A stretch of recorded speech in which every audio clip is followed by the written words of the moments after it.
Bismillahirrahmanirrahim. Assalamualaikum warahmatullahi wabarakatuh. Alhamdulillahirabbil alamin. Segala puji bagi Allah atas segala karunia nikmat yang telah diberikan kepada kita sekalian. Segala puji bagi Allah Tuhan semesta alam. Allahumma shalli wa sallim wa barik ala sayyidina Muhammad wa ala ali sayyidina Muhammad. Saudara-saudaraku sekalian, pada kesempatan ini saya ingin membahas terkait nama Allah yang ke-100. Beberapa kali saya membuat video ini, namun ternyata mendapatkan beberapa kendala yang kendala teknis yang mungkin dimaknai atau dijadikan sebagai hikmah bahwa itu tidak boleh dibuka secara gamblang, karena video tersebut saya membahasnya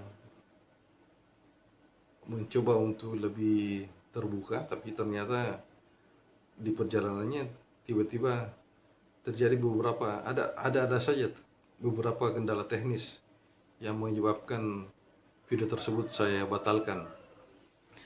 Namun dengan mengharap keridhaan Allah Subhanahu wa taala, dengan mengharapkan keridhaannya, mudah-mudahan Allah memperkenankan, pada kesempatan ini kita akan membahas nama Allah yang ke-100. Jadi beberapa video di channel YouTube yang pernah saya buka atau saya nonton berjudul bahwa nama Allah yang ke-100 itu adalah seperti ini. Saya nonton sampai tuntas, namun ternyata nama Allah yang ke-100 itu tidak dijelaskan secara tuntas. Ada beberapa pernah di channel YouTube ini pernah saya upload video tentang nama Allah yang ke-100, tapi di situ video tersebut dibahas oleh Kang Mas Abdul Halim. Beliau menjelaskan secara detail tentang nama Allah yang ke-100. Beliau dengan kepahaman yang diberikan oleh Allah Subhanahu wa taala kurang lebih mengatakan bahwa nama Allah yang ke-100 itu adalah nama diri kita sendiri.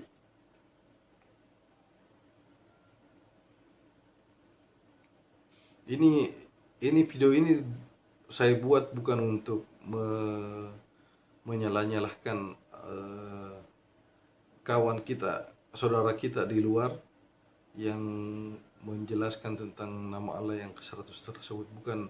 Bukan tujuannya bukan seperti itu, tapi saya ingin mengajak logika berpikir kita untuk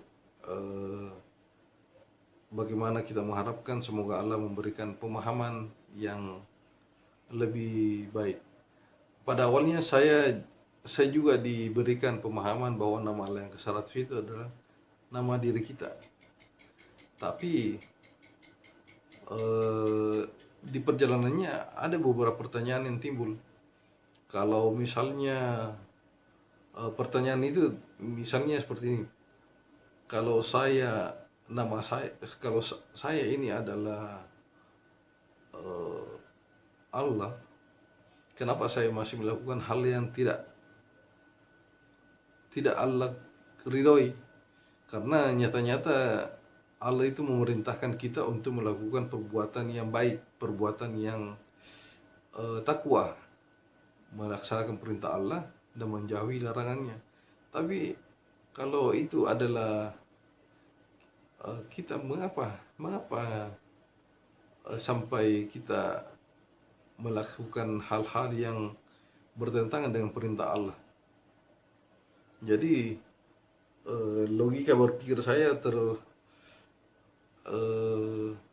muncul karena menurut saya nama Allah yang ke-100 itu eh, kurang tepat, belum tepat. Di muka bumi ini ada kurang lebih sekitar 7 miliar atau sampai 8 miliar manusia yang hidup di permukaan bumi, apalagi di luar dari saudara-saudara kita, keluarga kita, leluhur kita, orang tua kita yang telah mendahului kita sebelumnya. Mereka semua adalah person-person yang mempunyai nama.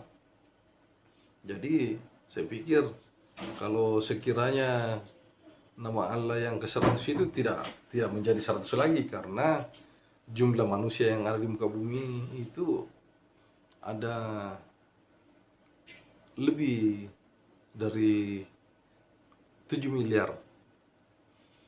Oke lah, kalau kita kembali kepada paham The Secret atau pahamnya Quantum Ikhlas, bahwa sesungguhnya kita hidup di dunia ini adalah manusia itu satu. Kita ini adalah nyata yang hidup di muka bumi ini. Sebenarnya hanya aku,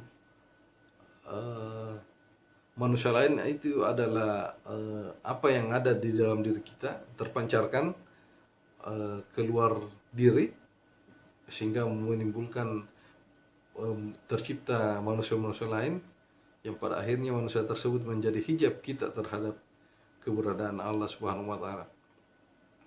Tapi ya, itu belum bisa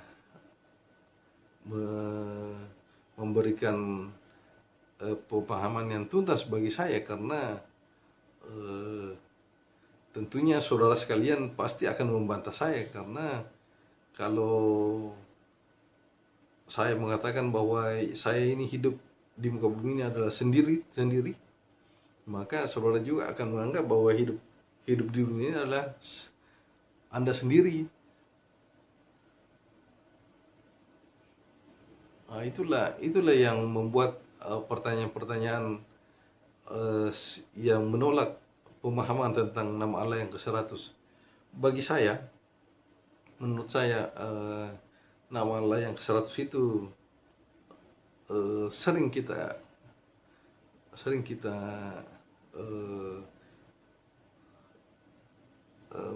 membacanya. Semoga melalui video ini saudara-saudara sekalian bisa diberikan pemahaman tentang nama Allah yang sebenarnya yang ke-100 itu. Karena sesungguhnya pada saat saya diberitahu tentang nama Allah yang ke-100 itu, alhamdulillah dengan keridhaan Allah, saya diberikan pemahaman, karena mungkin karena ikhtiar saya untuk mencari. Jadi di kesimpulan saya bahwa nama Allah yang ke-100 itu saudara akan mengetahuinya dengan sendirinya oleh Allah sendiri yang akan memberitahukan nama Allah yang ke-100 tersebut. Karena sesungguhnya di dalam pelajaran Ma'rifatullah kita selalu diberikan pemahaman bahwa aku ini adalah rahasia, manusia itu adalah rahasiaku, dan aku ini adalah rahasia manusia. Jadi kalau kita berbicara masalah rahasia, berarti tidak bisa dibicarakan. Artinya melalui percakapan ini, melalui media video ini, saya membuat video ini dengan harapan semoga Allah memberikan pemahaman kepada kita semua bagaimana tentang Ma'rifatullah yang sebenarnya. Karena sesungguhnya pemahaman kita tentang Ma'rifatullah itu, khusus pribadi saya, masih dalam proses. Namun saya terbentur oleh kejenuhan pemahaman, sehingga saya memutuskan untuk berbagi kepada saudaraku. Karena sesuai dengan perjalanan hidup saya berfilosofi bahwa untuk mendapatkan air yang bersih kita harus membendung, namun tetap harus menjaga aliran air tersebut. Artinya di samping kita membendung air tersebut, kita juga harus memberikan aliran supaya kotoran itu terus mengalir. Jadi yang tertinggal adalah air yang bersih atau jernih. Demikian pula dengan filosofi-filosofi kehidupan kita yang lainnya, seperti pada saat kita memberi itu adalah hakikatnya kita menerima, tapi sebenarnya tidak nampak secara lahir, karena pada saat kita memberi itu secara lahir kita merasa kehilangan karena memberikan sesuatu kepada orang lain, tapi pada hakikatnya Allah itu memberikan sesuatu berpasangan. Jadi pada saat kita memberi, pada saat itu juga kita akan menerima. Namun penerimaan itu tidak secara lahir. Bisa jadi penerimaan itu akan menjadi nyata bukan pada saat bersamaan. Jadi kita kembali ke filosofi pintu. Jadi saya pernah bertanya kepada anak saya, ini pintu sebenarnya pintu masuk atau pintu keluar? Itu anak saya menjawab bahwa itu tergantung dari persepsi kita, pandangan kita, karena sesungguhnya pintu itu hakikatnya berpasangan. Pintu itu bisa menjadi pintu masuk sekaligus menjadi pintu keluar. Jadi kita pada saat kita masuk, misalnya masuk ke dalam rumah, sebenarnya kita memasuki pintu keluar. Sama dengan proses kelahiran. Pada saat kita lahir, kita menangis karena meninggalkan dunia kandungan. Wallahu alam apa penyebabnya, tapi kesimpulan saya yang awam menganggap bahwa bayi yang lahir itu keluar dari rahim ibunya karena keluar dari zona nyaman, jadi masuk ke dunia, alam dunia. Jadi karena meninggalkan zona nyaman sehingga dia menangis. Wallahu alam cerita yang sebenarnya terkait dengan itu wallahu alam, tapi saya hanya memberikan gambaran sesuai dengan pemahaman saya yang terbatas. Terus pada saat proses kematian, pada saat kita seseorang meninggal, bisa jadi orang tersebut tersenyum meninggalkan dunia ini, tapi kita yang ditinggalkan menangis. Jadi terjadi saling berpasangan ya. Sempat juga dulu waktu kecil saya berpendapat bahwa jumlah makhluk hidup itu genap, sementara jumlah makhluk tidak hidup itu ganjil. Nah, itu pendapat saya waktu kecil, karena waktu itu saya berpikir karena semua makhluk hidup yang diciptakan oleh Allah Subhanahu wa taala itu berpasangan, entah berpasangan di dunia atau di akhirat. Sama dengan Allah yang Maha Adil, Allah yang Maha Adil, Allah yang Maha Kaya. Di pemahaman saya itu Allah Maha Kaya itu, Allah Maha Adil itu memberikan kepada setiap manusia tentang kekayaan itu sama. Tapi jumlah yang kita peroleh sesuai dengan apa yang kita butuhkan, tapi kekayaan tersebut sama, kualitasnya sama, tapi bagaimana kita memperoleh atau mengambilnya itu yang ada yang maksimal, ada yang tidak maksimal, ada yang ngotot mengejar, ada yang menjalani apa adanya. Tapi menurut saya Allah Maha Adil karena semuanya itu pasti akan Allah berikan kenikmatannya kepada kita semua. Sama dengan orang yang menikmati dunia, eh, menikmati secara tidak baik, bisa jadi di akhirat eh, dia akan menerima ganjaran yang sebaliknya. Sama juga dengan kita menikmati dunia dengan eh, eh, apa istilahnya, kita melakukan dengan serakah, tapi nanti pada akhirnya kita akan menyesali. Demikian pula, makanya Rasulullah Muhammad SAW memberikan tuntunan kepada kita untuk menempatkan dunia itu apa adanya, tidak menempatkan dunia itu di hati kita, tapi hanya di tangan kita. Jadi dunia itu bukan tujuan, sebenarnya tujuan kita adalah akhirat. Jadi akan terjadi keseimbangan, bahagia di dunia dan bahagia di akhirat. Tapi kalau kita terlalu bahagia di dunia, kita harus perlu introspeksi diri untuk waspada, jangan sampai tergelincir di dunia sehingga menyesal di akhirat.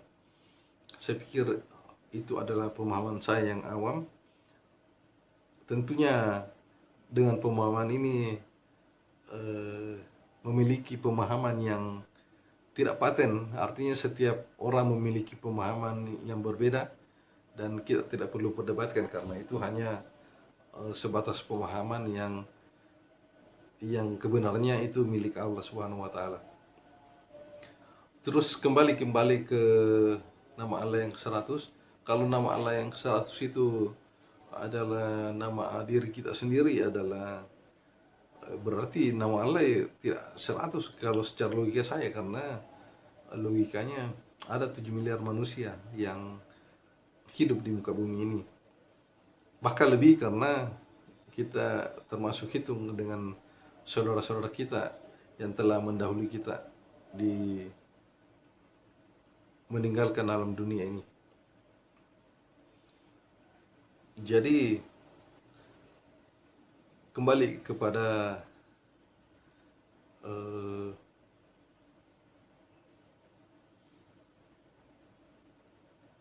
nama ke-100 itu, ada yang menyampaikan kepada kita semua melalui video YouTube-nya bahwa jika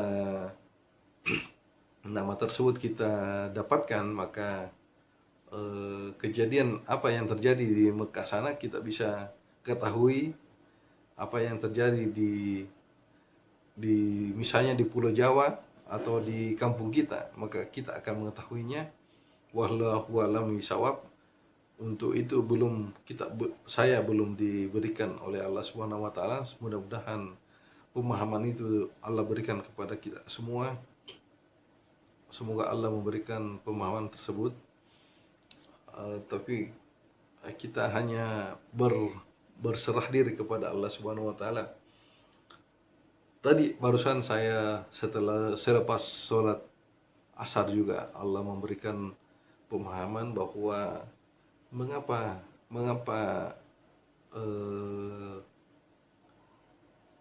semua yang kita inginkan, doa yang kita inginkan itu adalah tidak Allah kabulkan segera, karena pada saat kita meminta itu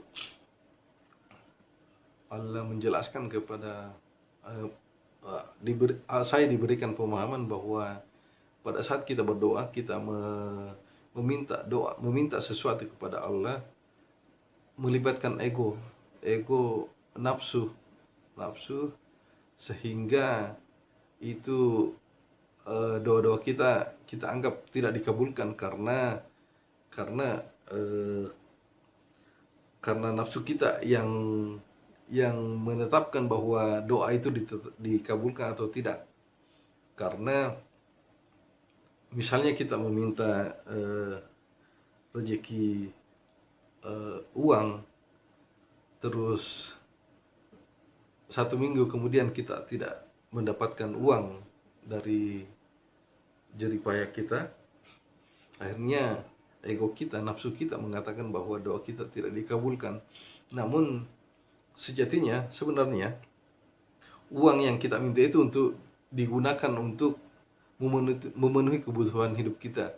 Jadi tanpa kita sadari pada saat kita berdoa, ya Allah berikanlah kepada kami rezeki untuk kebutuhan kami, berikanlah kepada kami rezeki yang berlimpah, berkecukupan.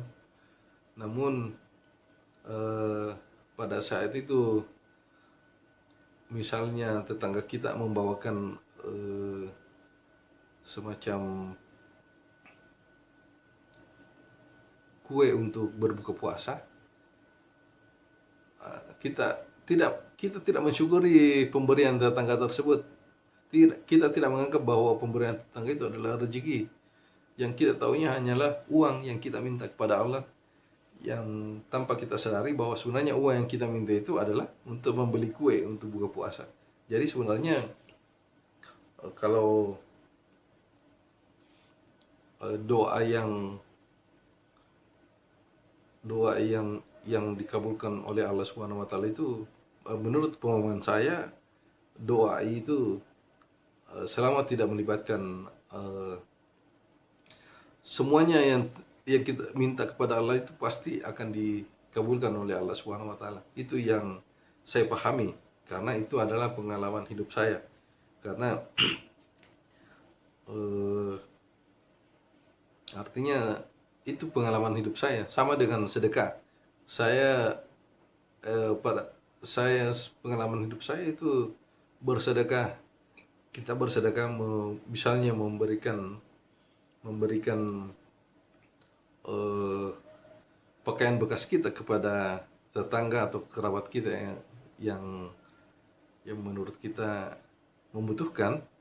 Nah, itu dengan sendirinya tanpa kita sadari, itu berdasarkan pengalaman hidup saya, pengalaman saya secara pribadi. Pada saat saya memberi, pasti tidak akan lama saya akan mendapatkan kembali. Misalnya saya pernah memberi pakaian saya yang tidak saya pakai lagi sebanyak 6 lembar. Kalau tidak salah 6 lembar atau sekitar itu. Tidak lama saya juga mendapat kiriman pakaian sebanyak segitu juga dari kakak saya di Jakarta. Jadi kalau ustaz-ustaz kita mengatakan bahwa kita perlu untuk bersedekah, ya itu adalah sesuatu hal yang mutlak benar. Sedekah itu tidak membuat kita miskin, tapi malah memperbaiki kualitas hidup kita. Yang tadinya misalnya kita berpakaian bekas yang sudah tidak layak tidak layak pakai atau masih bisa dipakai untuk kita secara pribadi, tapi mungkin masih layak dipakai oleh orang lain secara menurut mereka. Jadi pada saat itu saya